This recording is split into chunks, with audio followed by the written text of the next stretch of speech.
We're going to call the meeting to order, and we have everybody from the school board present with Ashley online and our student representative. And we will just go right into communications. Matt, I'll turn it over to you. All right. Let's go backwards this week. We usually, Mary's always the first one to have to go, but let's go backwards. So let's start with Donnie. Donnie, you want to come on up and kind of share where things are at with buildings and grounds? I can do that.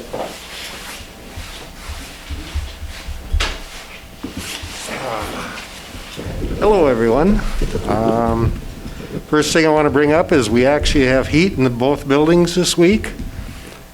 Tuesday we started the boilers up. We have both boilers working at the elementary school. They're on natural gas, but oil pumps are bad yet in that area, so we won't be able to put them on oil yet until we get new pumps. At the high school, we have the old boiler, the 2015 is running. The other one isn't yet. We're still waiting for parts on that. And chemical feeders at both schools. They're gearing up to pour cement out in the auto shop and the new gyms. I see they got a lot of stuff on the ground now, and they hope to pour this week yet, but we'll see tomorrow. Otherwise, we've still been wiping everything down, and custodians are doing a good job at it. We bought a couple sprayers where we spray different areas, and other than that, shops we're going to work in tomorrow. We got to bolt a lot of machinery down yet, and they seem to be building a few things out there, and there's a lot of animals in the building today. I think Natalie drug in some goats and sheep, and what else was there? Well, cats and dogs today, so. But You clean it all up? well, I'm hoping so. I didn't see anything or hear anything, so. Other than that, I haven't got a lot of other, just plugging along yet. So, any questions? Thank you. Thank you. Thanks, Donnie. Thanks. Matt?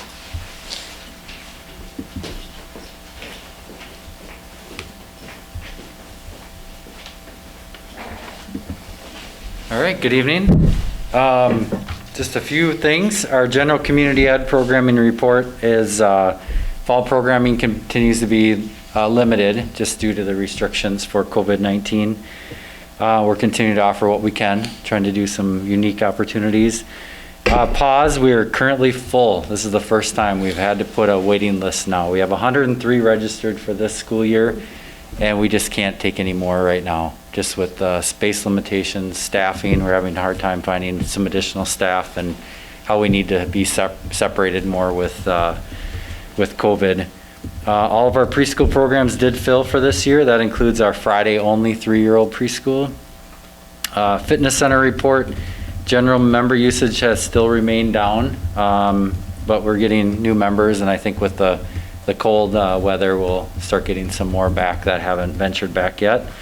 Live stream report, we've completed 21 episodes of the Talk of Paynesville, and we've had 2 home volleyball games, and we had quite a bit of positive feedback from those with our new technology and some new infrastructure. So we have a busy live stream schedule for next week. We have Monday, the Talk of Paynesville and the homecoming coronation back to back.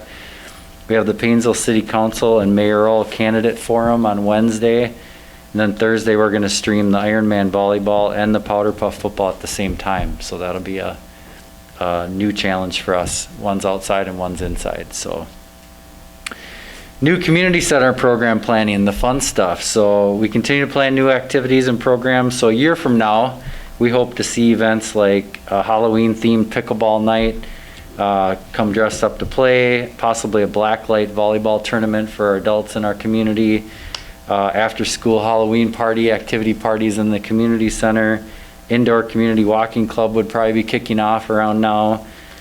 Community auto and wood and metal shop programs being offered hopefully a year from now. And then after school student shop programs and CTE things. So we're beginning to plan for that for next year. So, any questions for me? How do you run a black light program? I think your grandson was at a black light wrestling tournament in Yes. South Dakota, so that kind of got us. Logistics would work here, though. Yeah, so we're gonna play around with it. They have different like portable black lights that you can kind of set up and Okay. kind of go with, and it's, what did they say? Mel was looking at it, and I think it's highlighters, pens are, they go up, and then there's certain tapes, and you just put tape around the floor on your boundaries, and people decorate their shirts, and so, yeah. Okay. Yeah. And maybe Sounds like someday fun. we'd have a giant wrestling, blacklight wrestling tournament too. Wouldn't that be cool? So, The pictures yeah. were pretty wonderful. Yeah, it sounded pretty neat. So, yeah, any other questions? No? Okay, thanks. Thank you.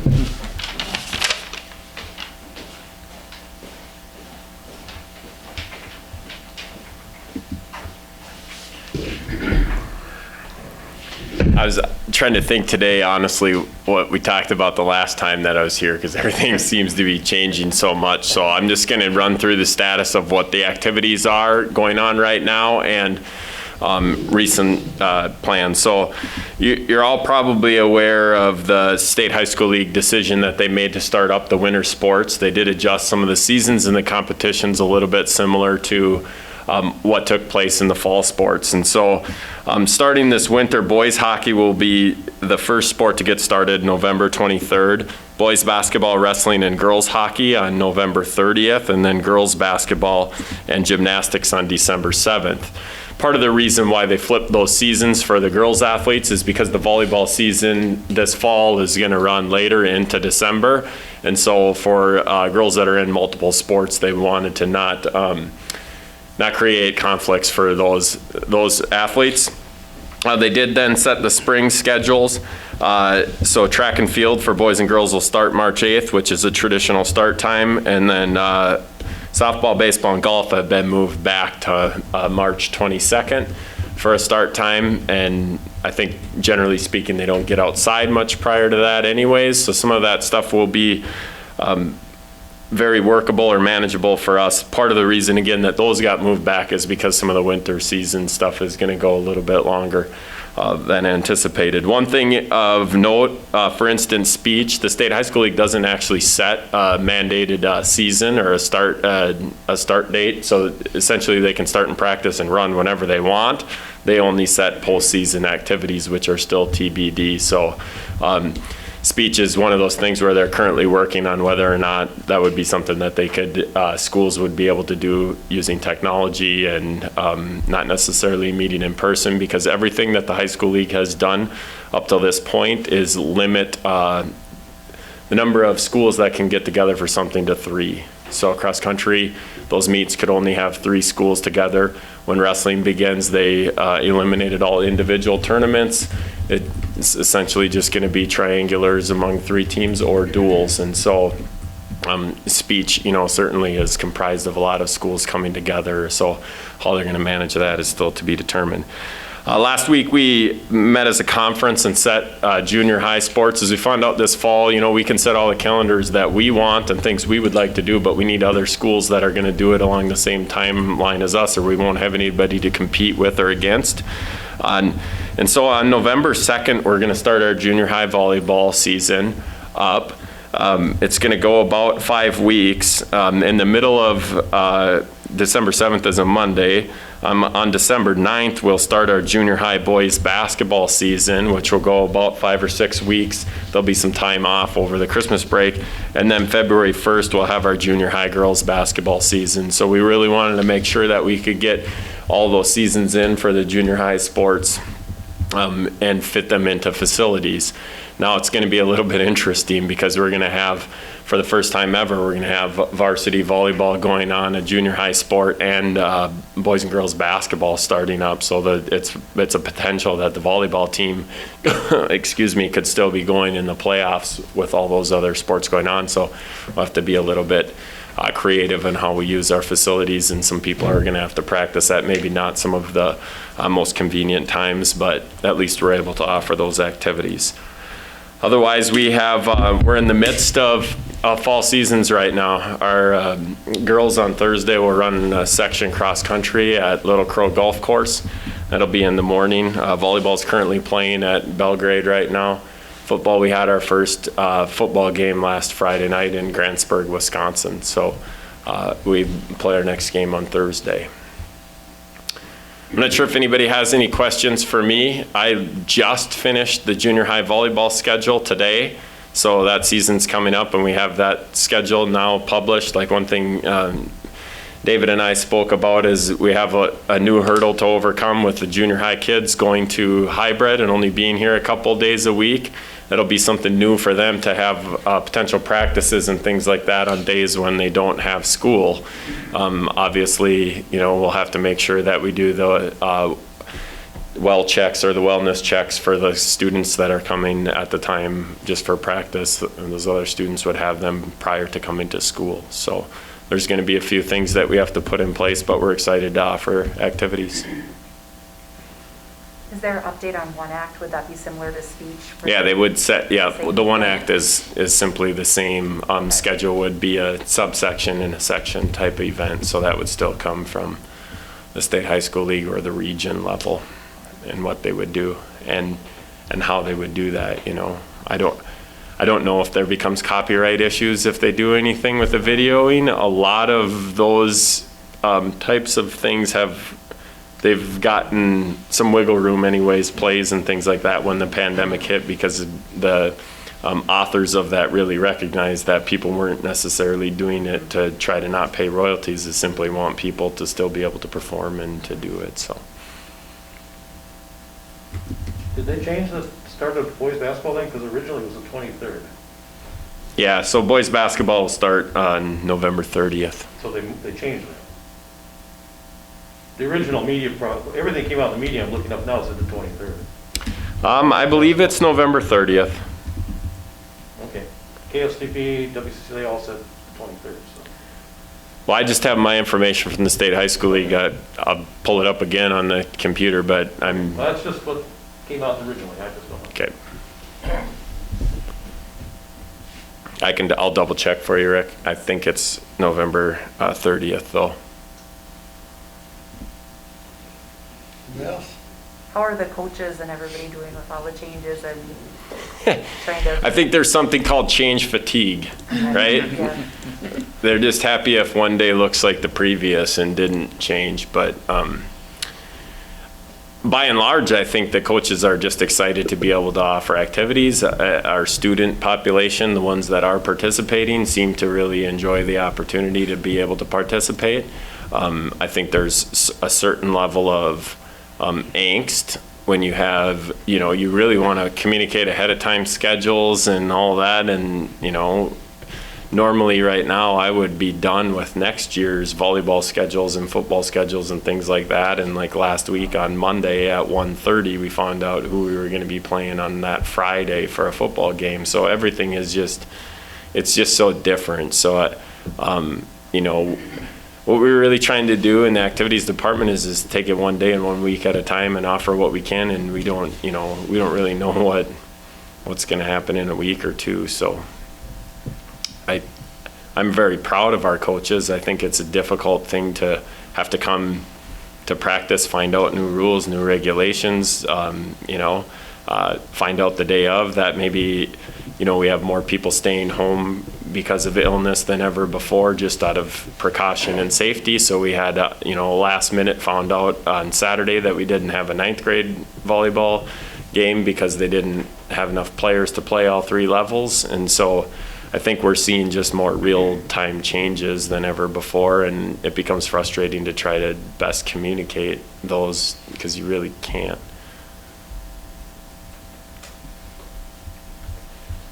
Do we have any youth sports going on at the elementary level, or is that pretty much not, because it's volunteer coaches and whatnot, is that not allowed? Well, the only thing that's going on at the youth level is stuff run through community ed. So if community ed has run any of their programming that's school related, otherwise, we don't have anything outside of school-sponsored activities, which are currently our 9 through 12 volleyball, our 7 through 12 cross-country, and 9 through 12 football, and then starting on November 2nd, the junior high volleyball.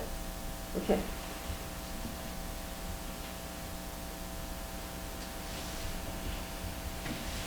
Thank you.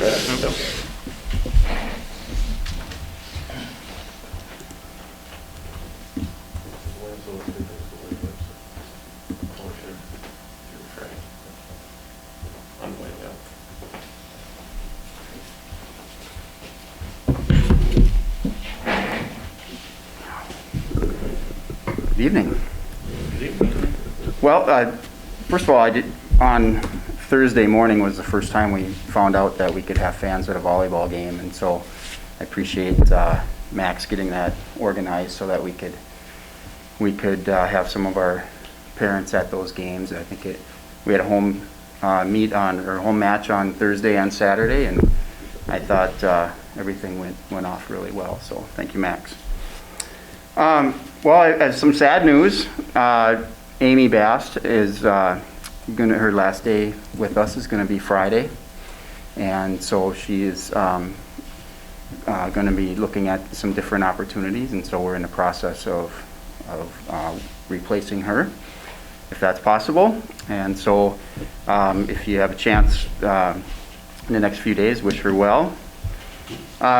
We're trying to keep as much normalcy as we can throughout the school year here, so we are working really hard.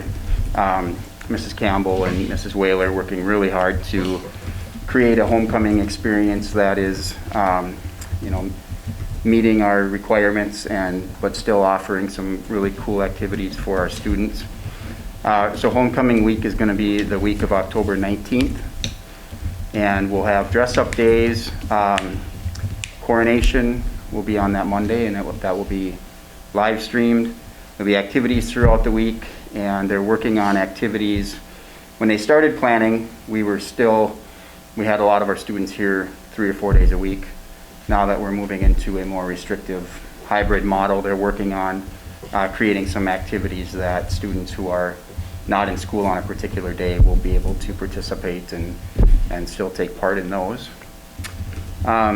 So last week we had our juniors went over to the Legion and took the ACT. We had a lot of cancellations last year, and so it was good that they could get over there and get that taken care of. October 28th, Mrs. Campbell is hosting a FAFSA event for families and seniors to come in and learn a little bit about filling out financial aid and things like that.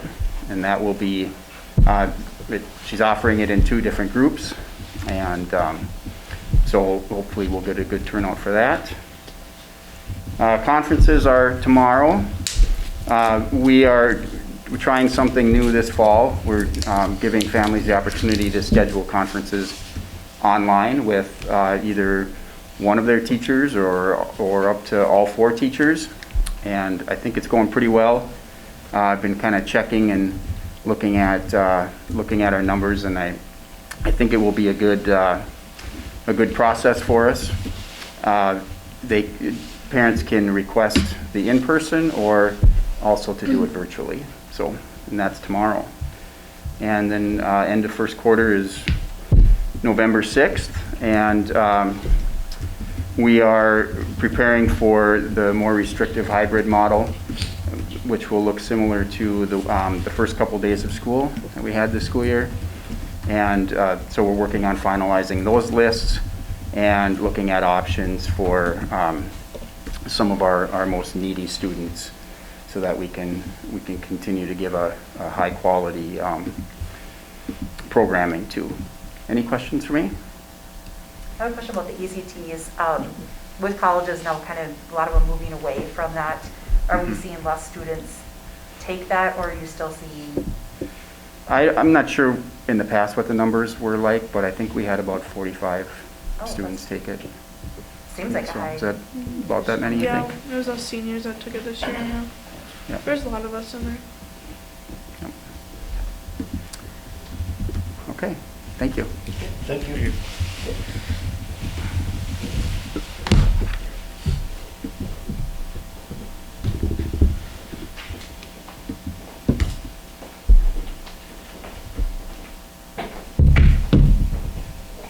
Hey everyone, good to see you all.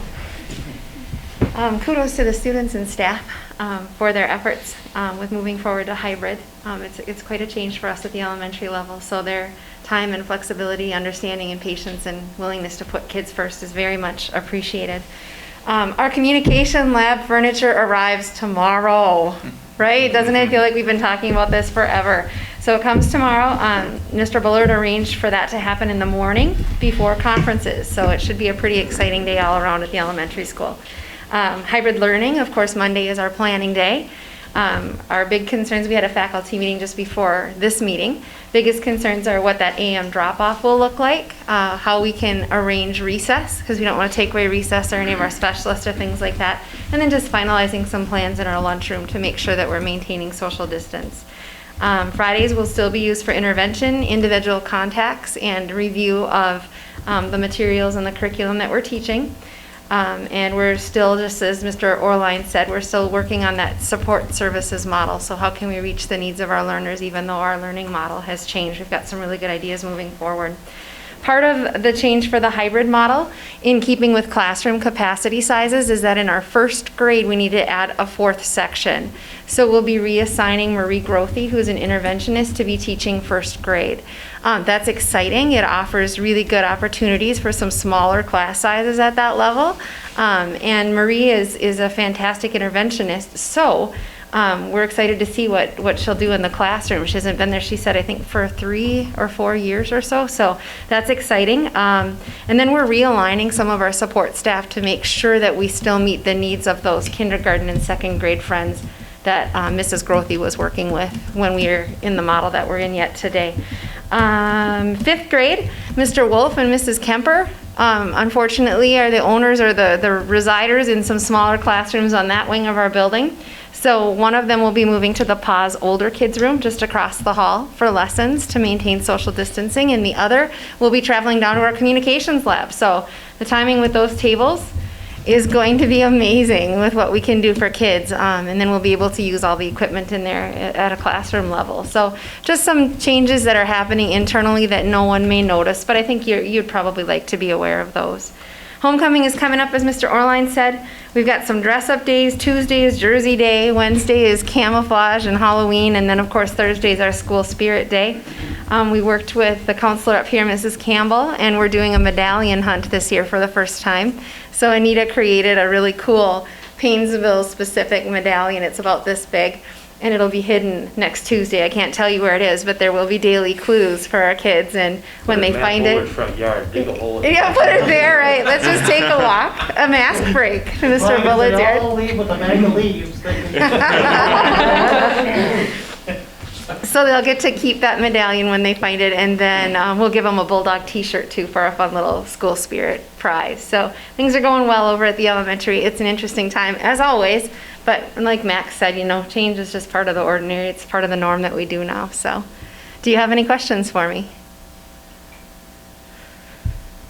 What is kind of like, from the student perspective, like the younger kids, how are they feeling and dealing? Like, is the energy just as high? Like, do you notice a change, or are they kind of just adapting and like it's? They're adapting and rolling with it. In talking with kids, because I'm in the lunchroom every day, they're thrilled because they have more mask breaks, which depending upon, you know, which time of day they're doing it, they're thinking of it as an extra recess, or they get to go outside and play with their friends, or they're having a snack break. So the kids are they're rolling with it. Now we're finding that we need to give more reminders, just that gentle, you know, we don't even speak to them. We can just be like this, and they know, pull it up over your nose. Kiddos come off the bus if they've lost or forgotten their mask or shield, and they go right in the office. They know right away what to do, and we just give them a spare one, and off they go. So they're pretty resilient. And standing on those dots in the hallway is now part of the norm. They just do it. So it's really impressive. I don't know, they're really compliant, so it's kind of frightening at the same time. Yeah, but it's all about, I think, how adults model that for kids. And our parents have been super supportive too, even though we're all a little bit leery, you know, with our 5, 6, 7-year-old friends. They're owning it, so it's been a good experience. Yeah, great question. Mm-hmm. Okie dokie, thank you. Matt, just to clarify, boys basketball does start November 23rd, as Rick mentioned. Now, you gonna go forward or backwards? So next is the facility project. We'll go forward from here on. You're on. That's a good question. Or just basketball? Just the basketball. Should we move on to the facility project? Okay, so I did put at your places a spreadsheet that this is up to date as of, it says updated October 12th. I believe that is incorporating all construction documents that I've seen through August, or October 6th. So we're fairly, about a week old is where we're at. So let's just kind of run through this. You can see where we're at with the revenue. Again, the revenue is an estimate. We know that the deposit from the construction is accurate at 16 million.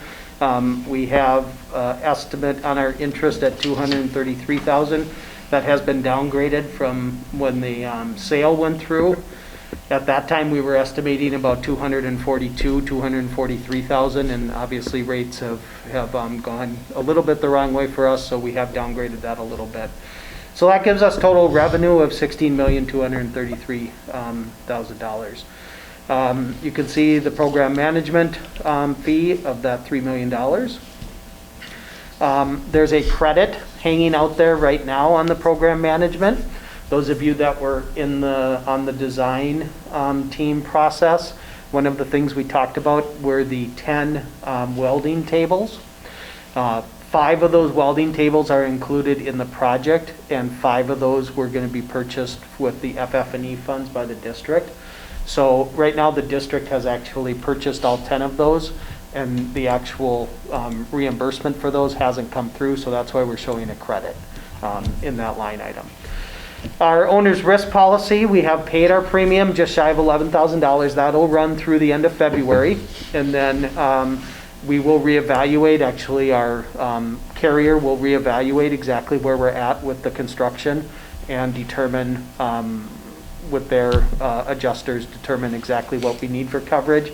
I've put that estimate of 65, 67 in there. I did talk with our agent about it, and he believes it'll be less than that, but that's just a placeholder, and that's why it's highlighted yellow. And then the rest of these, we have our special testing contract, so all of the concrete testing, all the rebar plans, all of those things need to be inspected and tested prior and as the construction process is going on. So that's what that $53,584 contract is. The state plan review total came to just over 23,000. State permitting came in at just over 37,000. There are no city permit fees. The county permit is 600. It is 500 of that's refundable when we successfully complete the project. And then you have the state plumbing review at just under 1,500. State mechanical review for both buildings came in just around 5,500. And then we have FF&E costs right now. The estimate is about $380,000. That's gonna probably move slightly. I do think it will probably come down from that number. I don't anticipate it going up, but it may come down a little bit. So then when we look at our contracts, when we open bids on, whatever day that was in August when we opened bids, you can see that's what that base bid column is. The COs are change orders. So there's a couple things going on with change orders. First, the biggest one was associated with the boiler project. When you look at that Brightbox change order, what that was is, so essentially the roof at the elementary school that they had to cut out, the hole they had to cut to get that boiler into the boiler room, it basically left them with like a 3-foot to 4-foot space all around the perimeter of that piece of our building. And so rather than having them paste in or fit in a new roof and then have a seam where the new roof is going to meet the old, we asked them to just take off that 3-foot strip all the way around and just put a completely new roof over that section, so it's one continuous roof rather than basically having a seam in the shape of a rectangle where the boiler was. That's what that change order was about. I feel a lot better just knowing it's one continuous roof versus essentially two pieces that at some point that seam is going to degrade and potentially leak. The other one is the boiler maneuver in this building. So originally, when BCI bid the general trades, they were responsible for the boiler, getting that boiler into the actual space. Once that boiler was in the space, Widener then is has the mechanical contract, and they are actually responsible for getting that hooked up, getting it operational, doing all the testing, and getting the boiler inspector to sign off on it. The original plan was to bring that boiler in through the hallway and take a hallway wall out, and then be able to turn that boiler and go in the double doors into that boiler room. Once they got on site and stuff, it became apparent that it was going to be very close to not being able to fit. So rather than use that approach, they decided, let's go in through the roof. And so they cut a hole in the roof over the boiler room, craned out that piece of roof and set it aside, and then they craned in the new boiler, and that's a large chunk of that change order. The other piece associated with that change order is the running of the utilities to the new boilers and stuff. They ran into an unexpected gas line that wasn't in the plans, and so there was some needing to rework, and it was kind of a domino effect of what needed to be redone because of this gas line. I have a question about that. Yeah. I thought when we were doing the tour that BCI had said that it was kind of an even exchange from the original plan of going through the wall. So is that mostly the gas issue, like the change order, or? No, and I think what they're talking about as far as even exchange, as far as time and timeline to complete work. Okay, that's fair. Absolutely. I mean, whether they were going to be able to knock that wall out and go in their original way versus going and craning them, from the date we delivered it, either way that they were going to go, to me, that was the exchange, or the equal exchange. Right. But as far as actually the finances, the finance of it, it was. Because I was wondering how a crane could be the same cost. Yep. But I must have, okay, makes sense. The electrical, when you look at the Augusta and those change orders, the electrical, a lot of that has been a lot of very small change orders here and there. So for instance, the one are the canned lights when you walk into the entryway of this building. Those canned lights, they go very well with the new ceiling tile, and when they put that in, and it's much better lighting than what we had there in the past. A change order associated with that was about, I want to say, $1,500 or $1,600 for those 15 canned lights and the wiring and stuff. It's been a lot of those type of things. A couple of the pieces with Augusta has also been as they are reworking their boiler strategy. For instance, at the elementary school, originally the way they were going to crane that in didn't quite work to plan, and Augusta needed to come out and actually pull some old wire to get it out of the way so they could actually get that boiler craned in and pivot the right way so they could get it onto the slab. And then they had to run new wire and new conduit and the such. So the good news with where things are at, and as far as those change orders, in talking with SiteLogic and stuff, the process and progress that they are making it's unbelievable when you see where they're at today. I believe the roof is now either just about finished on the automotive shop or very soon will be finished.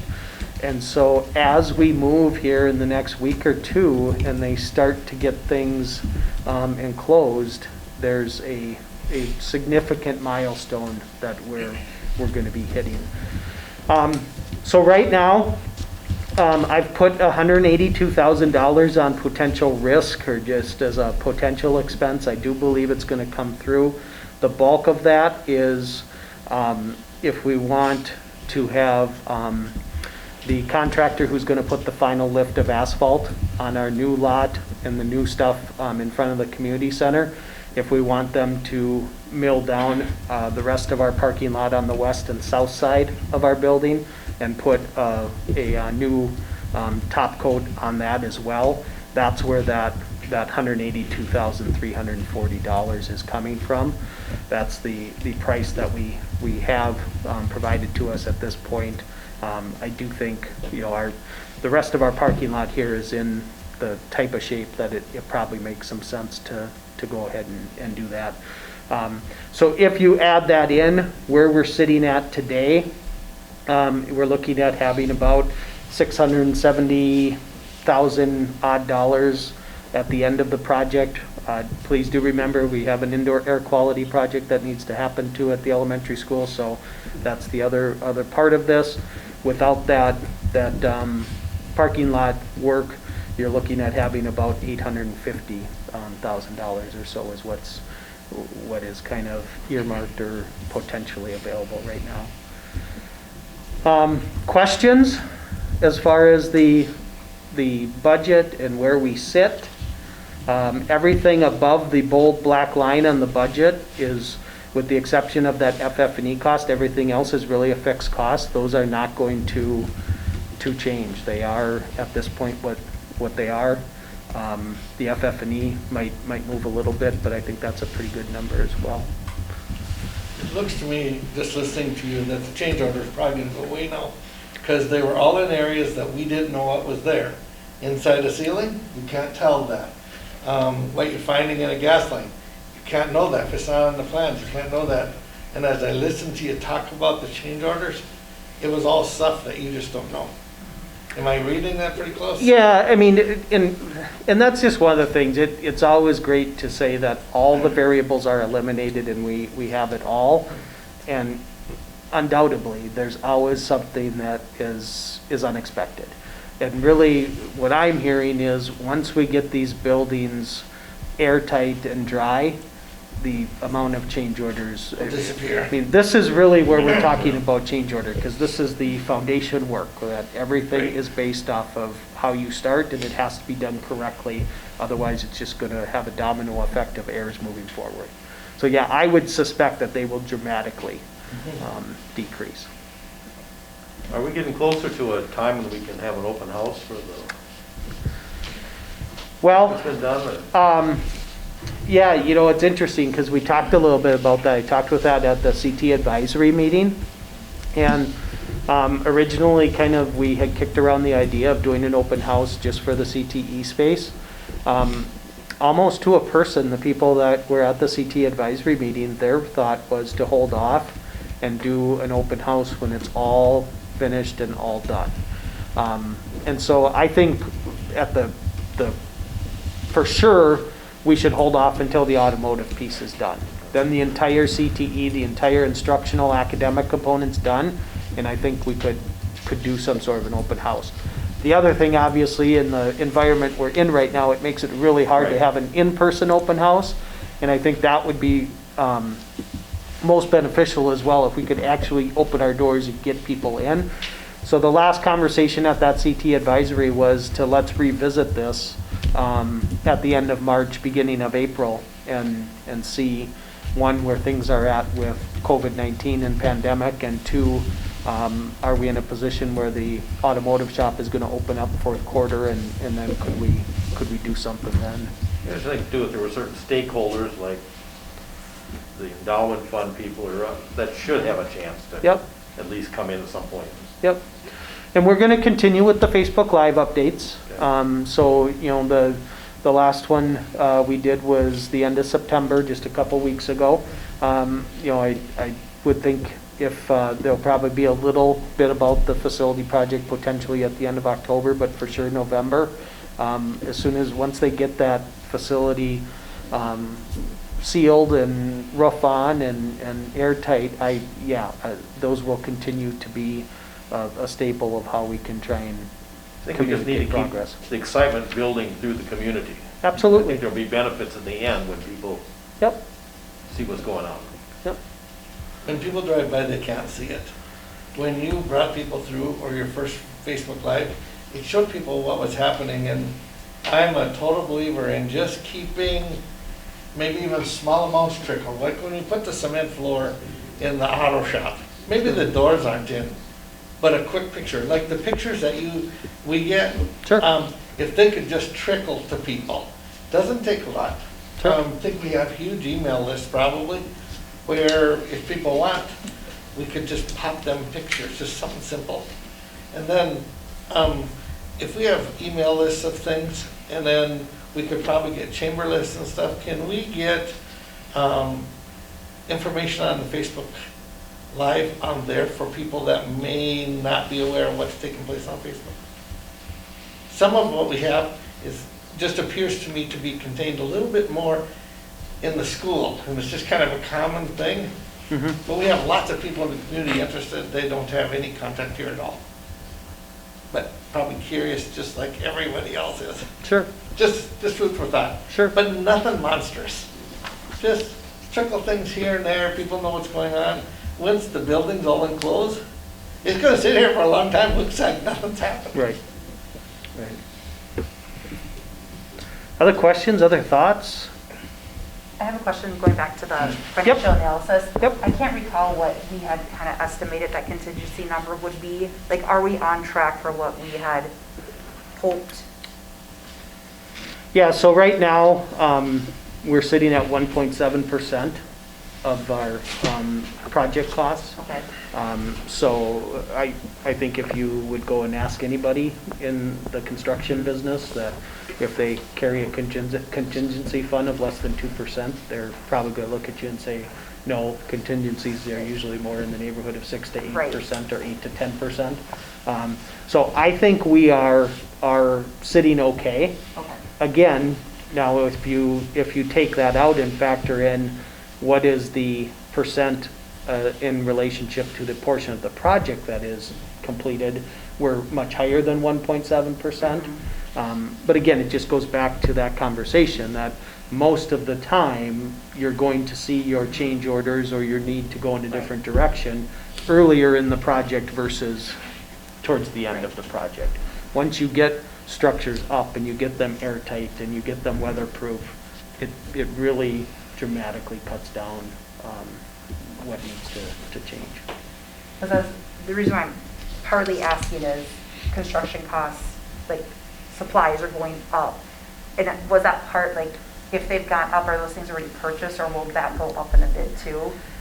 Yeah, Or so how does that's the one thing that I can, there have been some things that have been delayed with their delivery on site. Our boilers were delayed. We have had some door frames and structures that have been delayed. We've had some window casements and stuff that have been delayed. But right now, those delays have been a time delay and not a delay compounded with an increased cost. So our time delay is good, no. Everybody wants everything to happen right on schedule. But the good news is it's not a time delay plus a cost increase as well. So. I have to personally say that the people that we hired to do this, assuring us that we would do the best we could without change orders, I have to agree that I think they have done that. Listening to them talk at the times we've heard anything from them. At the same time, I listened to you. Most all of this stuff showed up from stuff that's hidden. Nobody actually knows what's inside a roof till you tear it out. Nobody really knows what's in the ground till you dig the hole. There's nothing you can do about those. But I have been extremely pleased with them. But then when I go out there and I think of our plan that we had all put together of what we wanted, it's exactly what we talked about. And with a little imagination, you can see that it's exactly what we were thinking. I've been really pleased. Hope they don't get a big head now. We have to watch. No, I think they're doing a good job. I think they are too. Other questions or anything as far as the facility project or the finances associated with the facility project are concerned?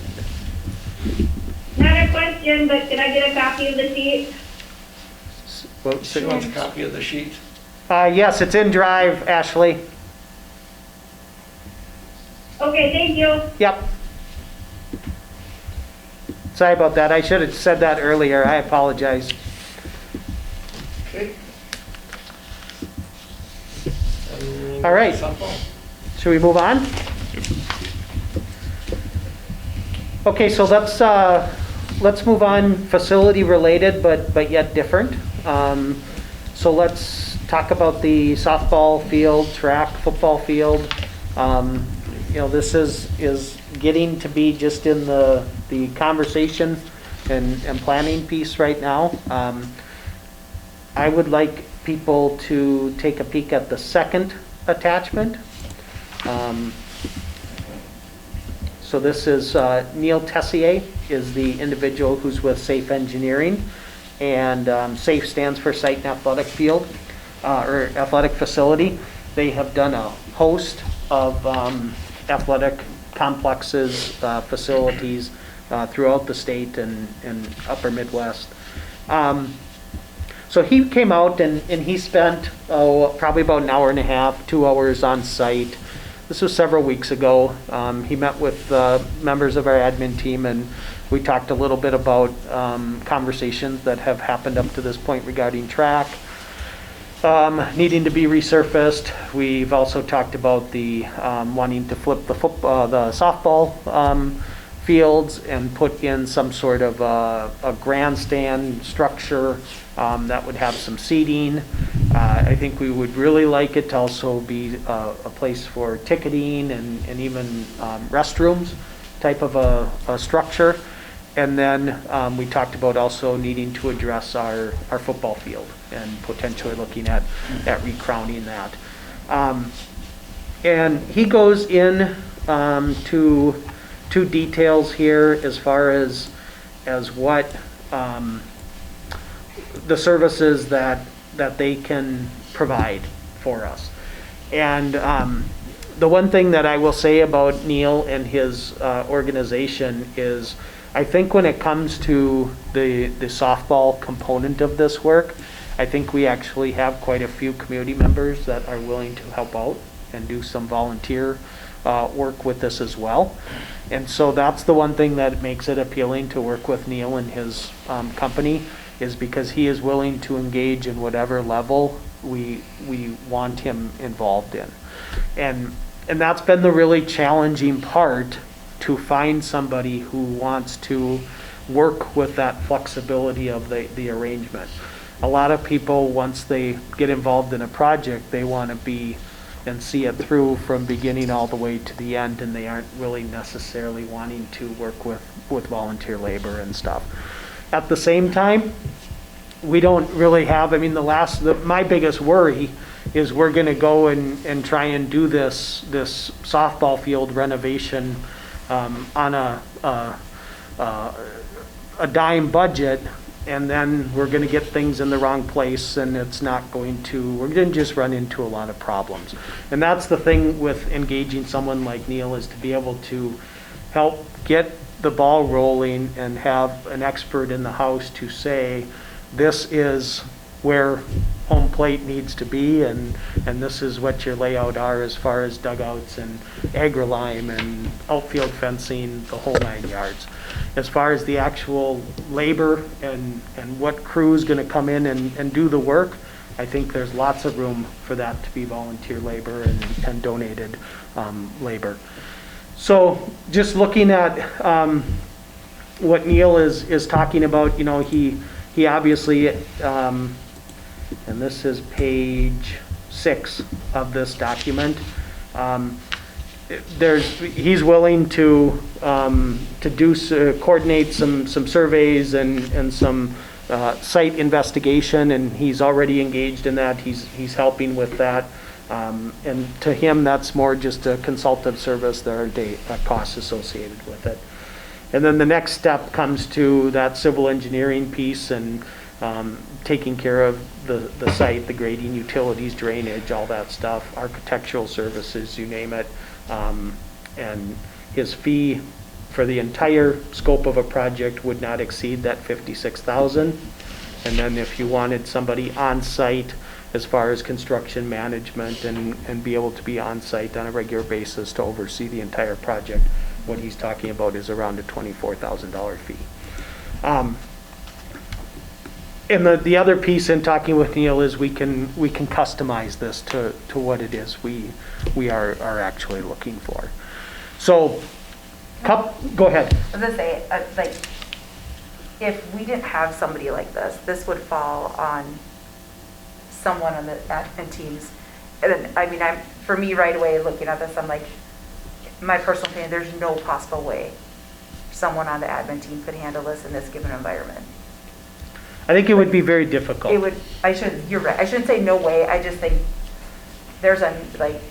I appreciate that we would have somebody who could give full dedication and time to this, given the environment with everything changing. I just don't want to see this project continue to get delayed, which it probably would if we did not outsource some of this. As much as that, the expertise as well and the experience that he has doing this professionally versus, not that we don't trust you know where home plate is, Matt, but. I don't know where home plate is, so I don't trust myself. And I agree wholeheartedly, Maggie. I would echo exactly what you're saying. I think that this is absolutely something we're going to need to go in that direction. Obviously tonight this is just simply a conversation is all this is, but at some point, yes, we're going to need to move in this direction.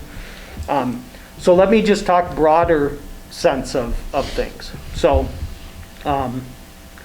we have the track piece already budgeted, and it's part of our long-term facility maintenance.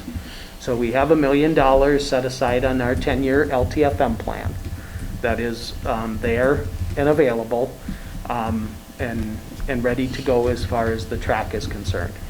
We also have $250,000 set aside that's designated for facilities that would be available potentially for this project or for some other facility project. And then we also have $200,000 already budgeted for the actual softball piece, flipping those softball fields themselves. And that obviously doesn't include that actual structure that would include restrooms, ticketing, things like that, but actually flipping those fields and getting home plate where the center field is and the outfield fence where home plate is, that we have $200,000 available. So a lot of the dollars that we're talking about here, these are dollars that have been budgeted for many years and have been planning for. So that's something that I just want everybody to know, because I think it's real quick when people start talking about doing this facility project, then or this athletic field stuff. The quick question would be, well, I thought you were doing a facility project. Why do you have another facility project? So they're going to run parallel, but they're things that we've been talking about since the first day I arrived here, and I believe since before I arrived. A long time before you arrived. Yes, so it's not something that's new. It's been in the plan, and now we're just getting time where we need to start executing what we've been talking about for a long time. To give you some ballpark ideas of what Neil's talking about when we're looking at the cost for the flipping of a softball field, you're looking at probably in the neighborhood to flip both of them and put in concrete dugouts. And I know at one time there was talk about using the existing dugouts that are more of the kind of the pole building construction dugout to put in concrete dugouts. You're looking at probably about $300,000 for the two softball fields to be completely flipped, everything, fencing, layout, dugouts, you name it, turn it back over to the district, ready to use softball complex. When you start talking about a building, like a grandstand building, when you're looking at that grandstand building, you're probably in the neighborhood looking at probably about $300,000 for the concrete work that would be the foundation of that, along with all the plumbing and electrical, and then the actual structure itself. In talking with Neil on the phone, what he's kind of envisioning is, since you have two fields, you would actually have kind of two structures. that would be joined by a big awning. That awning then would provide spectators behind each home plate some sun coverage and kind of some shelter is kind of what he's looking at. One of those structures would be more ticketing, concessions, storage, and the other structure would really be mostly dedicated to restrooms. So you would just have to worry about plumbing per se in one structure rather than necessarily two. And then when we get to the football field, to recrown, right now, to recrown a football field, you're looking at probably a ballpark is about $100,000.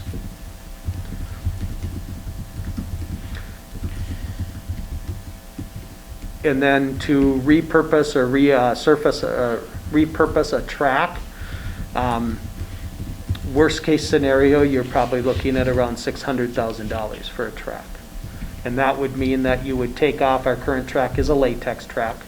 You would take off the current track, and then you would, that would include dollars in there to do some repair of the asphalt base. Now, if you take off that latex track and that asphalt base is in good shape, then obviously you can put your new surface on top of it, and you're not going to be looking at that $600,000 piece. So that can give you kind of a broad sense of what we're talking about as far as dollars with it. So those very, very general estimates. Yep. Are under what we have set aside then, correct? Yeah, so when you talk about $1 million with LTFM, $200,000 with softball, and $250,000 for designated for facilities, you can come, I think you're probably about $100,000 underneath what is there. Now, again, it goes back to those are broad budget numbers. They're broad estimates, but it also then it can have some movement too. I mean, if ultimately if we get into this and there's design work on what that structure looks like with the softball complex, maybe that structure comes in at $375,000 rather than $300,000. There's variables that are out there. I was reassured in talking with Neil when we started talking about dollars and cents, and he made the comment to me. He said, "Well, Matt, just about everybody I work with say they have dollars budgeted for this project, but not too many of them actually have enough dollars budgeted for the project." And as we were saying down and talking about it, he was very comfortable thinking that yes, we can potentially get all of these things met with what dollars are available in the budget. Now, there's a couple of things that make this interesting. So LTFM has restrictions on it. It is long-term facility maintenance for a reason. So we can use those dollars with existing facilities.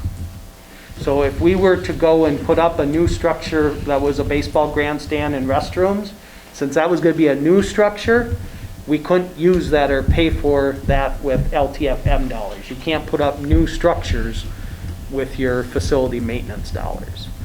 You could go and refurbish or remodel your existing softball fields, or you could refurbish your existing track, or you could recrown your existing football field with long-term facility maintenance dollars. Those are viewed as you already own those facilities, you are maintaining or updating or repurposing existing facilities, so you could use those dollars for that type of project.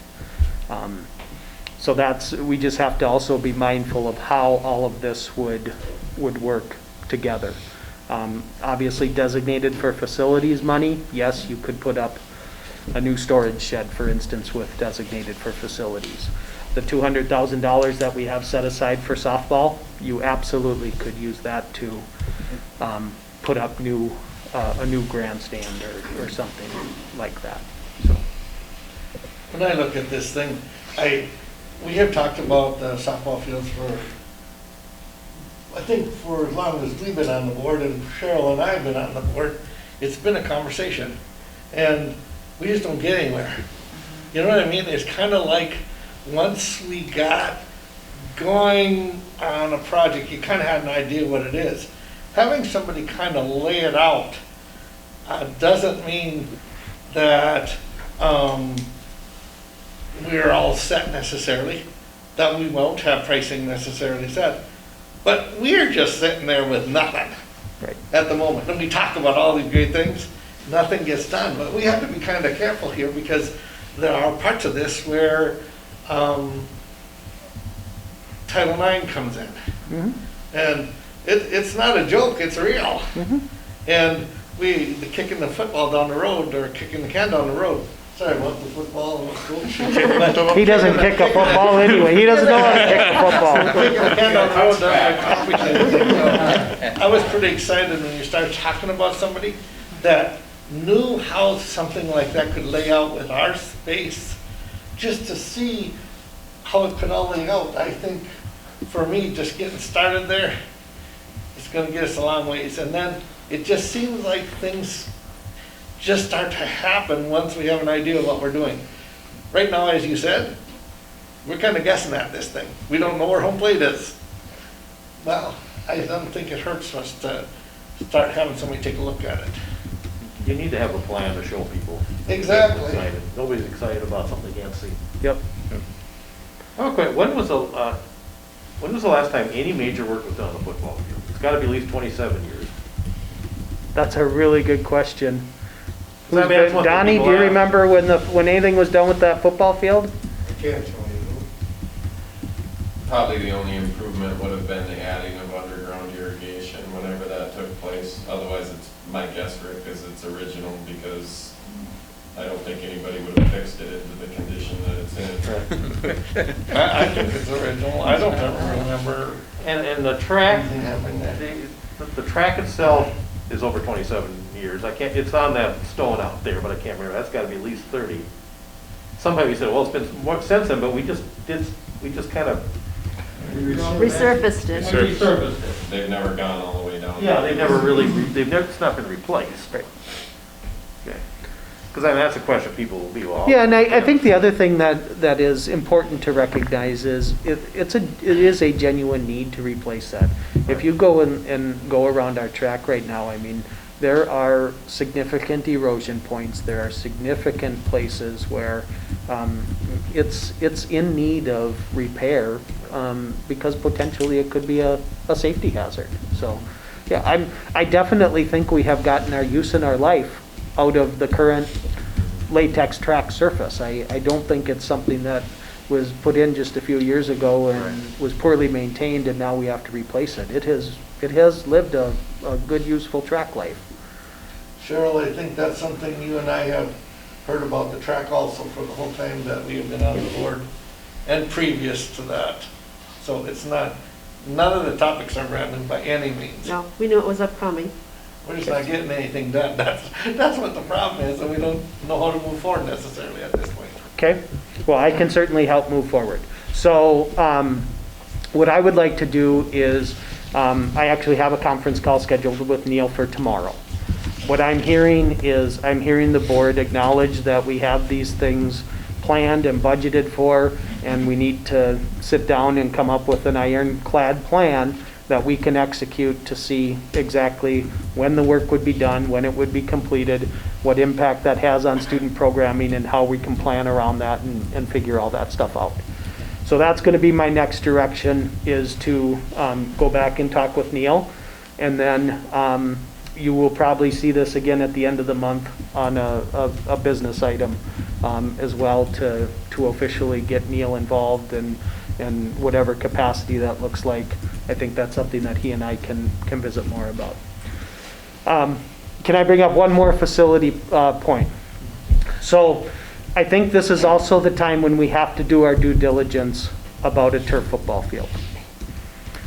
Part of what Neil is really adamant about is, if we are going to resurface our track, given today's tracks, he's flat out just saying, Matt, you really need to put the curb and gutter on that interior lane of your track just to promote the drainage that you want off of your track. And so a component of that is going to be a piece of this.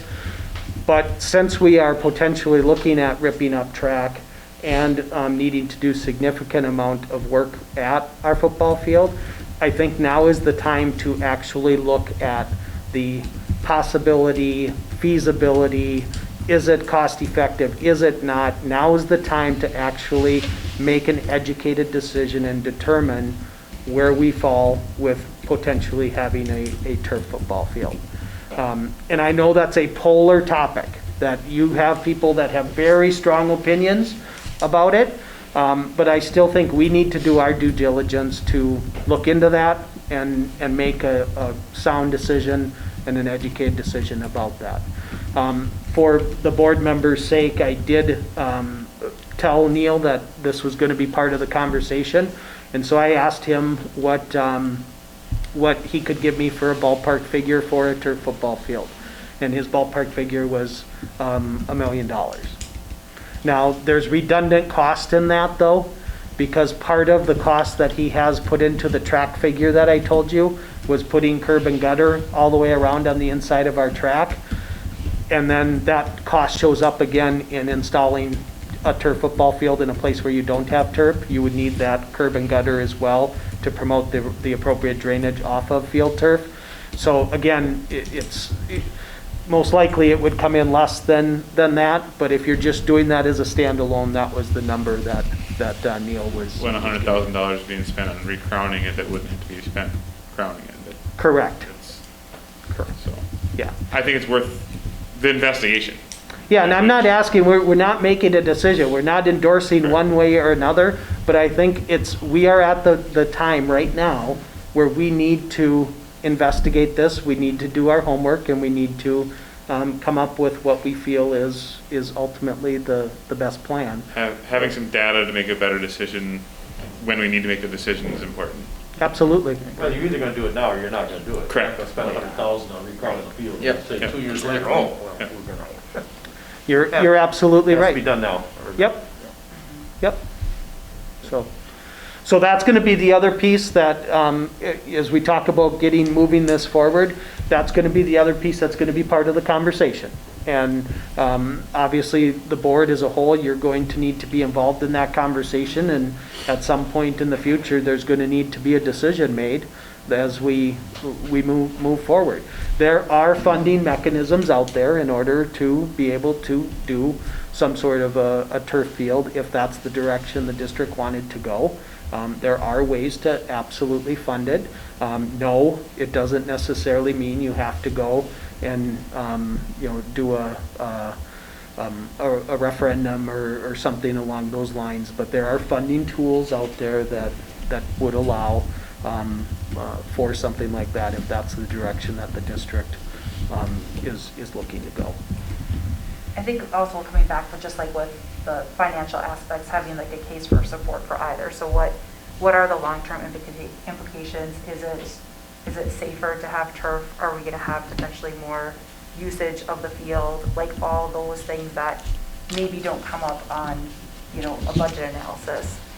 Well, some of it will, like long-term, but like to really look holistically, what does this mean? Does it mean it's open now for more sports because it's turf and that we can have different types of seasons on it or whatever it may be? I'm absolutely in agreement, Maggie. Those are the exact type of questions we need to ask. Those are the answers we need to find out. But I can tell you that I have been more of a traditionalist and not necessarily a turf supporter. Everyone that I'm talking to, even those that have been in the same boat and same mindset that have been convinced to put in a turf field, the one common theme that I hear from every one of them is that field is used non-stop. It's used for football, it's used for softball, it's used for this, it's used for soccer, all sorts of activity. Yes. So it's just one of those things that I think you're spot on with the questions that it needs to be a holistic approach, but hands down, the people that have gone through this, that I believe I have kind of shared the same philosophy of, they are astounded with the uses that they get out of that field by switching surfaces. Now, that being said, it's a commitment. It's got a cost. It has all of those things with it, and we just need to, I think, investigate that. We need to ask the right questions, and we need to make a best decision that we can for the school district. So where's the analysis of Title IX come into this? I know it's a topic everybody wants to try and pretend isn't there, but in reality, it's called football field, right? And so the sports that would, I'm just asking, because I'm not a big sports fan necessarily, but does that mean that the excess uses that the school is using is school-sponsored events that will offset the Title IX? Okay, so we know where we're at with Title IX now pretty much without saying, but a lot of concentration was on the softball field and some of that, so that's a portion of it. But how do we avoid ourselves getting right back into a lot-sided event if we're not real careful? So I think finding out what uses those are, I don't know that, does Title IX say that you could have a boys' sport on that field, but then a whole pile of community ed? Does that offset Title IX? I thought it had to be girls and boys with school. Yeah, so let me try and, I'm lost in it actually. Let me try and reframe your question and see if I'm following what you're saying. So what I'm hearing you say is because the football field is primarily used for a boys' extracurricular activity, does that create a potential Title IX exposure because it's not available to a girls' activity?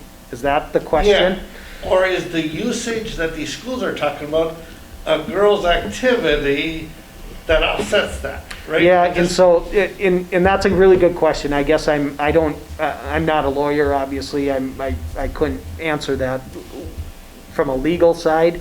But what I can tell you is the number of schools that are installing a turf football field and using it as a softball field as well is a lot. In fact, there's just about all of them that I'm aware of. They are yes, it is used as a football field, but it's also being used in the spring as a softball field. I'm not seeing, and Max could probably answer this better than I'm not seeing schools use a football field that they put turf on for a baseball field as well. Just because of the dimensions and what they're looking for. If we were to design it, does that mean we would design it to be, say, the high school softball field for girls? Well, I think as long as we're going to have a spring softball season in Minnesota, you would be foolish not to have that turf field put in with the intent, at least your first 2 or 3 weeks that you want to try and have softball games, that the intent should be you're probably going to play those on that turf field. With the idea that once it gets nicer and once you have actual grass growing and that, yeah, we can go and use our varsity softball field. I mean, that's certainly still going to be used. But I just think it would be a no-brainer to be able to have that turf field available for those early softball competitions.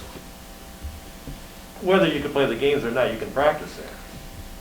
Certainly be a big. But I think once you can practice on it, you can play a game on it. Like And you again, do Max knows this better than I, so I'm just trying to picture if you want to come and answer some track questions. around sure. it, all that. Yeah, the girls have played at New London Turf Field softball games in the spring. Okay. That has a track around it? Yeah, Yeah. I think Mhm. Okay. Yep. I just remember in my college, we had that, and it was a mess, but that was, Yep. that was. Yeah, and so they will actually put the pegs in the football field Okay. so that you can actually put a softball fence up and have it fenced. You'd still have an outfield fence and all that stuff, but, yeah. So I guess I don't believe. I guess my big curiosity will be Title IX. The times that I haven't read it for a few years now, but it's not like, I think it's pretty black and white. I don't know that it's slushy by any means. I'm listening to this, so now I don't know that I see a football crown on a girls' softball field. Okay? Just talk about the crown.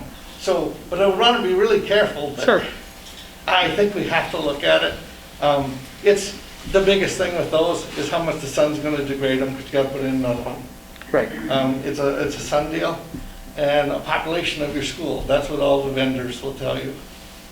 But more importantly, I think in our situation, I think I want to be really careful of that Title IX. Sure. I don't want But to if you're have the using it- girls come up on the short end of the stick. But if you're using it, get away from using, saying a softball or a football field. Can you come up with something else? I mean, wouldn't gym classes be using it, boys and girls? Community ed could use it for girls' activities. But I don't know if that qualifies for community ed, or does it, that qualifies for And that's, Title and IX? that's I don't what, know that's that. what the people that I'm talking to that have gone down this road and have been kind of my philosophy that a turf field's fine, and then they have been convinced to put in or a grass field's fine, but have been convinced to put in a turf field. That is exactly what they're talking about, Rick. The amount of uses from the school day, whether it be PE classes or other classes that are looking for an outside area, the number of times that that field is being used for all school-age kids. It doesn't have to be tied to an athletic team or an athletic event. It is, they are all, to a person, they're amazed at the level of use that that type of a surface in a field gets. And then, of course, yes, you would have your spring softball would be there. And I would sure think even with a spring in Minnesota, that field would be one of the first things that's going to open up. And I would think you could have softball practice on one end and you could probably have baseball practice on the other end. Golf practice. Yeah, I think you could do a whole Or host you could of. open it up to this, at night to the adults who want to come out and start driving the golf ball. I mean, you could. I think there's a do whole lot of host of things. usages that you could get out of it. So now's the time is my point. We need to investigate it. We need to do what everybody is here to do, and we need to make a quality decision. And so I just want the board to know that the turf conversation on the football field is going to happen. Now's the time to do it. Okay? Any other questions with that? Those pieces with the softball field, track, football field? So again, just to reiterate, we have money budgeted. Now is the time to get those plans locked in place and get things going so we can expend the dollars when we have them budgeted, and that we can get these projects turned around and get the projects completed and have the minimal amount of impact for student activities and stuff. So do know that this is going to be moving forward, and we'll get her going and use the dollars certainly that are budgeted. Are we going to put together a design team for the softball project? I need to talk more with Neil about that and kind of what that looks like, what his group usually does. I'm completely speculating, but I would only suspect that yes, he's going to have a general framework that he's going to work within, and then he's going to want to come out and meet with a user group and really pick some more details out of it to come up with a final design. So I would suspect that yes, that's something that will be happening.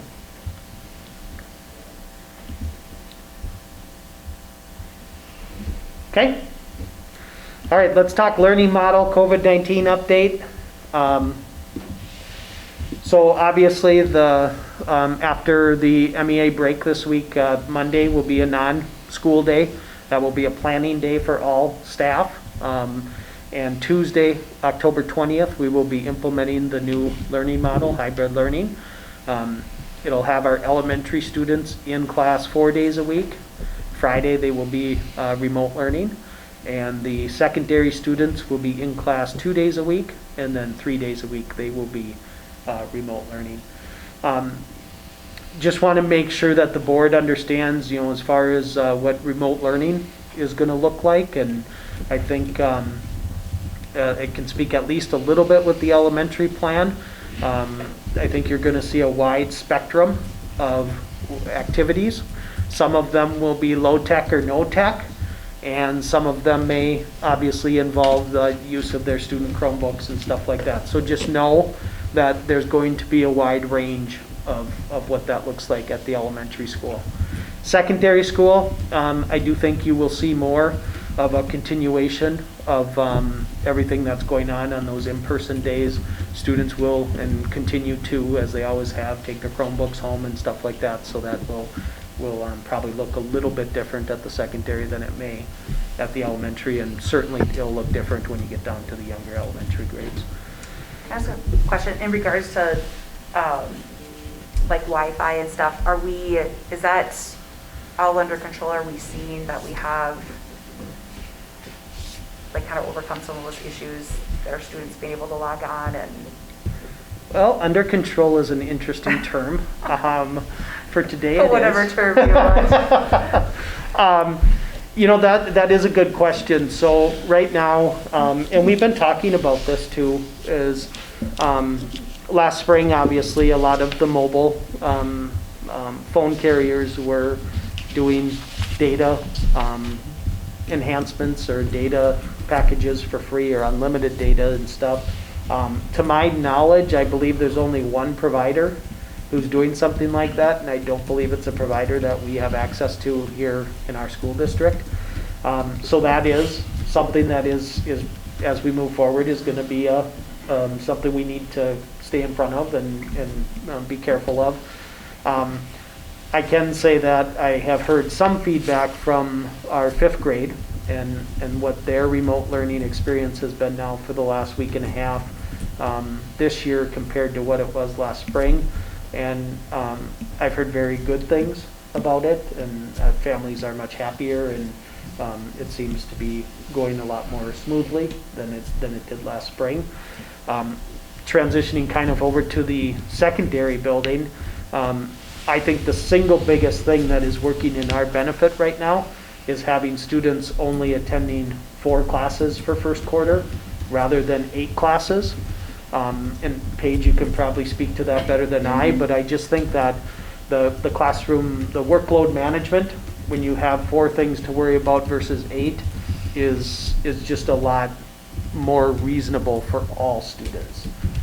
So I think that is another piece that will probably feel different than it did last spring.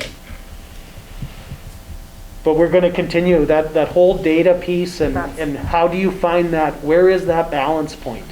And I wish there was a formula out there that was black and white and you could just tell people this is what you should do every day. But we're going to continue to kind of weave our way through this and find out what is that balance point and what works. Because like my kids, when they've done the remote learning, they have access to Wi-Fi, and it's like they're in school. I mean, it's completely, they're logging in on their hour, and it seems to be going super smooth, but I worry about families that don't have access because they're literally logged into their class. Right. But I've been asked how long or what is the timeline with this new learning model. I think realistically, that families should plan from MEA to Thanksgiving this way. I'm hopeful that after Thanksgiving we can hopefully go back to some more in-person learning. But I'll be honest too, where the numbers are at right now, and I know the numbers themselves are only one data point, it's not the data point. But where they're at right now, there's significant improvement that needs to happen before we can really talk about having full in-person classes. The Paynesville Press is going to be publishing a guest editorial this week.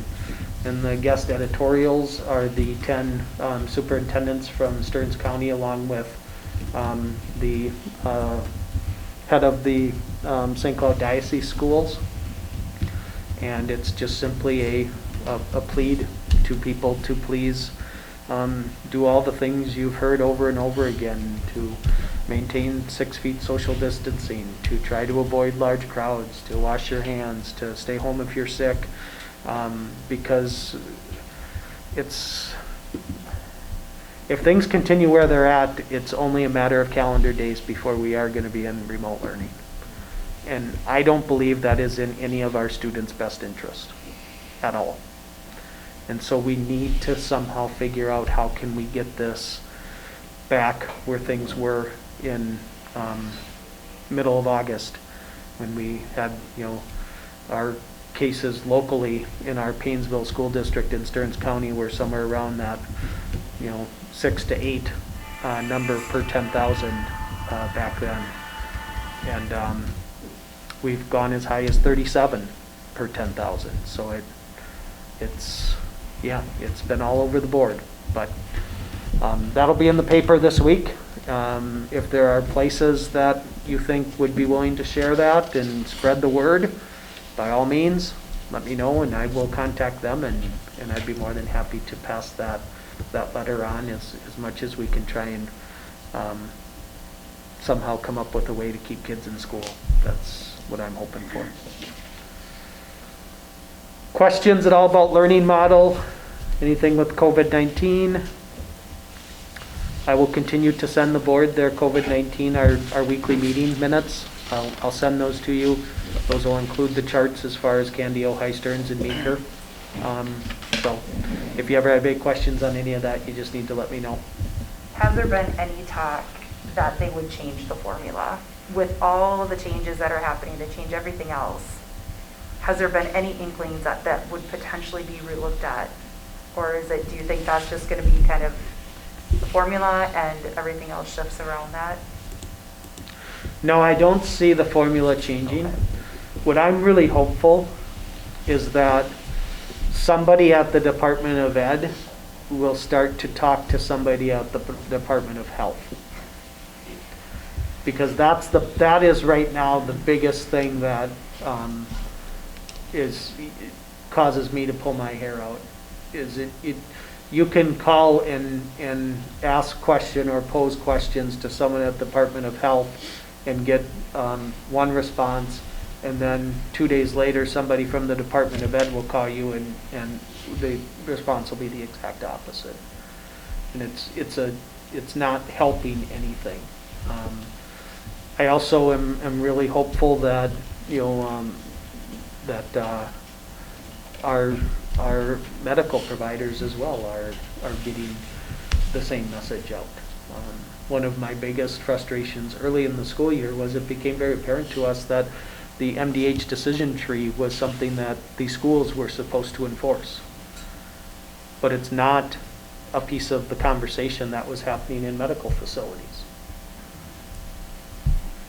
It would have been really nice if somebody from the Department of Health would have just told schools that. But there's very little communication from the Department of Health to the Department of Ed to school districts. And that is very frustrating. So hopefully we can get some of those communication holes filled and we can start working kind of systemically towards the same goal. Other questions at all? I had a question on one of the charts that was in that, on page 4, Paynesville area schools within Stearns County. How is that data related? So that is those are the number of cases per 10,000 residents of the portion of our school district that is just in Stearns County. Okay. So the last week available, that was that 9/13 to 9/26 window. We were at just over 21 point something. But that doesn't take into account anybody who lives in Candio, High, or Meeker that's in our school district. It is just related to if you have a Stearns County address in Paynesville area schools. Okay. That was my question. Thank you. Yep. And I wish Meeker and Candio High had kind of the same COVID-19 team that Stearns County has assembled, but none of that data is available from the other two counties. It's only Stearns County is putting that data out or making that data available. Those numbers are much more doable. Yeah. And that number next week, they're predicting that for Paynesville, that number will even be better than where we were at in October 8th. Yep. Okay. Any other questions?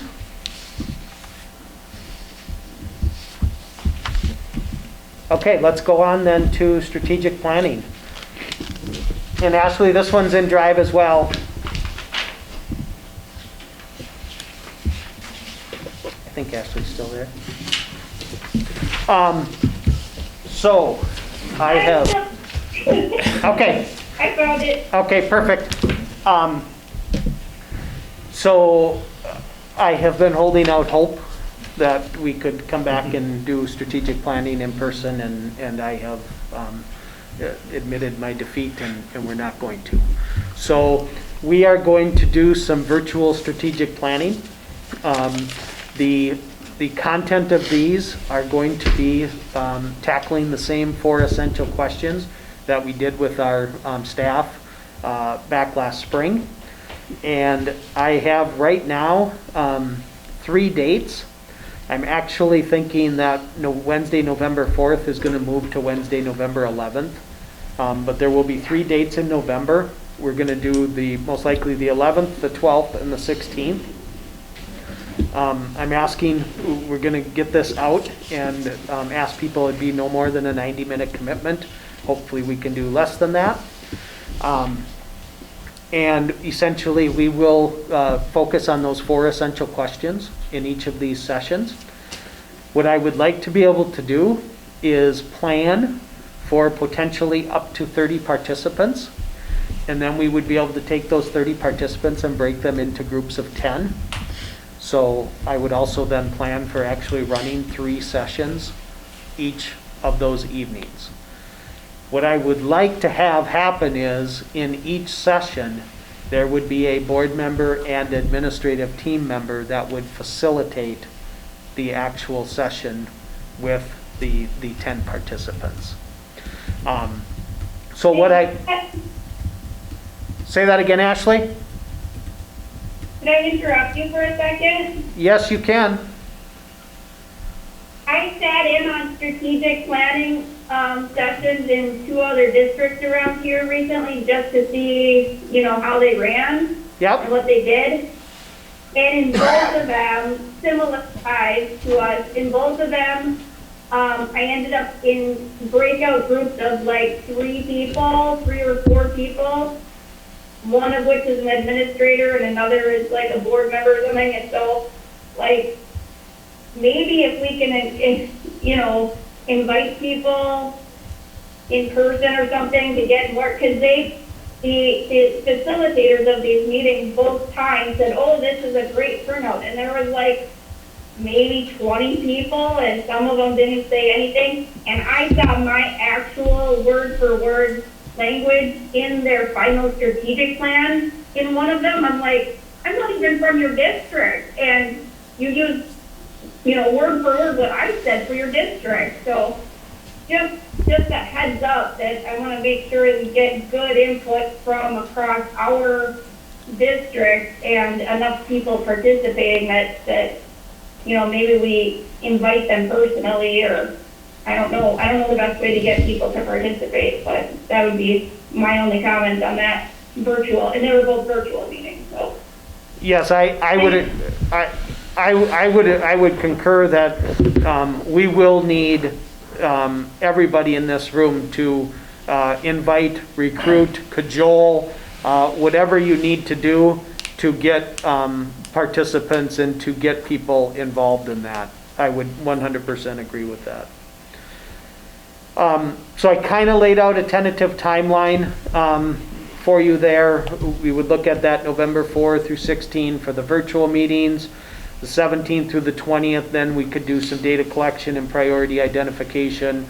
23rd through December 11th would be the window to start drafting a first draft of a strategic plan. December 15th, that's the only board meeting right now in December, but that would be a potential first reading of a draft. January 12th is the January work session. That draft would come back to the board. We could do some revisions and some reworking on that draft with the idea then at the January 26th board meeting, that would be the final approval, and we'd be looking at approving a 3-year strategic plan. I would personally like to run the strategic plan on a calendar year versus on a school year. I think there's a variety of reasons why that makes sense. Number one, The strategic plan should really guide school board decisions. You guys organize every January, and that would be a key time to then just revisit those goals and where we're at. It makes sense to align that. And then the other thing is, when we get to having to update this, it will give us the beginning of a school year from July 1 until December 31st to be able to go through and update the strategic plan and have a new one that the board can approve in January, versus trying to run this on a July through June type of a calendar. So it would be a 3-year plan. A couple things, obviously I'm going to need board members' help with this. So if there are, use November 11, November 12, and November 16th as the 3 dates. If you have dates that you know you're available and you want to email me those, that'd be great. I would love that and be able to get people slotted in. And then the other thing is, we will be distributing an invite, and this is going to obviously go out to all families, but it is also going to be going to our business owners and a variety of other folks in our community. But also, when that invite goes out, I think it will be important for us to follow through, like what Ashley's talking about, and everybody should probably come up with a list of 10 to 12 people that you're willing to reach out to and personally encourage to participate in the planning session, or picking a planning session to participate in. And then once this is done, and once we have that plan, then old business at every board meeting would be just a review of where we're at and what activities during the month have been engaged in to help either make progress towards a short-term objective or towards accomplishing a long-term goal. So that's kind of the overview. Thoughts? So you'll firm up the dates? I will firm up the dates. For the next meeting? Yep, and yeah, for sure, at our October 27th meeting, I would like to get board members slotted in to what dates you guys can help with. Okay. And I'm thinking I'll need 3 board members at each of those dates. It'd be great if everybody can at least take one date, but I also understand people are busy and have other things going on, so if you can't, that's okay. I'm okay with that, but please bring that back with you. But use November 11, November 12, and November 16 as the 3 dates. But we should get back to you with our schedules, because we all should be able to pretty much so everybody make an effort this week or sometime fairly soon to get to Matt on where you might have open time. Yeah, because if you can get them to me soon, then I'll just bring the schedule to the 27th with when you're slotted in and when I need you. Okay? I think it'd be a lot more effective. All right. I have a question about the format. So that 90-minute format, are you just looking for these groups to talk about these 4 questions, or within those groups will they also be prioritizing and looking as a collective and ranking, and then that will come back? So I'm really looking at people facilitating conversation. We're actually going to talk about the technology behind this tomorrow at our admin meeting. Okay. Because I want some of this to be a pre-recorded dialogue that we can deliver in a PowerPoint or a presentation. But then there will be components of this where, yes, then after listening to question 1 and kind of what that entails, then it's going to be opened up to the people that are in that working group to come up with their brainstorm lists of answers to number 1. Once all of this is collected, then at the end, so after November 16th, my intention would be to take all of that and turn that back over to all the people that participated, and then take them and have them rank and prioritize after they have participated in it. But again, we can talk more about that if there are other thoughts on how that might look. Yeah, because Google, you would do it on Google Meet. You can do breakout sessions in there, can't you? Or not? Because we use Zoom, and when we did this at work, you have your main presentation, you break out, you bring, then come back and report out, and then switch. Yeah. And it So- looks pretty slick that way. Yeah, so Google, if you have the Enterprise Edition, they Okay. just rolled out breakout rooms. Okay. Right now, we are on the free edition, but I do believe after tomorrow's admin meeting, we're going to be purchasing a couple accounts that are Enterprise, just so we have Yeah. some breakout room capabilities. Yeah, 'Cause then you can do surveys and all sorts of really cool right, stuff. right. Oh. Yep. Other questions? Okay. Then the last thing is if we have any information that we need to bring to one of these meetings, curious areas that you would like to look at, any discussion from anybody, or, I do have to say, the format that we have set this up, I happen to like this because we have lots of stuff that we're just having conversation about. And I believe in most boards, there's never opportunity to talk. And I just happen to like them, but everybody kind of okay with where we're going? Do we have a topic that somebody wants to address specifically, Our or? only thing would be indoor air quality, kind of get back to that thought process. Are we gonna go back into trying to get the committee meeting going on that again to start that ball moving? Because that's clearly something we wanna, like you said, have some priority towards as well. Yeah, so I can tell you my thoughts on that Yeah. is, I was really waiting to solidify that contingency. Yep. And I think once everything is roofed and everything is weather tight, then I think that's the time to go ahead and get Yep. that going Good. and to be able to come up with a plan and move forward with that. Okay. So realistically, probably, I'm thinking, First of the year. well, we only have one board meeting in December, so I'm thinking it probably would be a January type event. Perfect. We'll see. Would the board be okay if we do a little bit of a deep dive into field turf at the November work session? I think we have to learn about it. Yep, correct. Okay. I think it's important that we touch all bases. That's just my thought. Anybody else? Yep, I agree. Discussing it never hurts. No. We need to It's do a bad the deal we if we need the don't take research. all into account somehow. We need the research. Okay. I think one other thing that, and I've shared a little bit with you about this already, is what can we as a board be doing differently in this given year? I mean, we know everybody's kind of taxed their limit. Are there different things we can strategize about that we can be of help in other ways, or, you know, because I feel like so much is happening and going on. Are there other projects or things that we could take on or look into, or whatever that may be? I don't want to, you know, put words on what even those things should be. But I think in this given year, to think kind of outside the box, like, are there other things we can and should be doing that would be helpful? And you don't have to say anything right now, but For me, like if the teams could, you know, the AVA teams could be thinking about those things and coming back to us, like, there's a lot of Here's different the experts at the here's the table. biggest one that would relieve a lot of stress. There is a growing momentum of people that want to do whatever they want to do when it comes to COVID-19.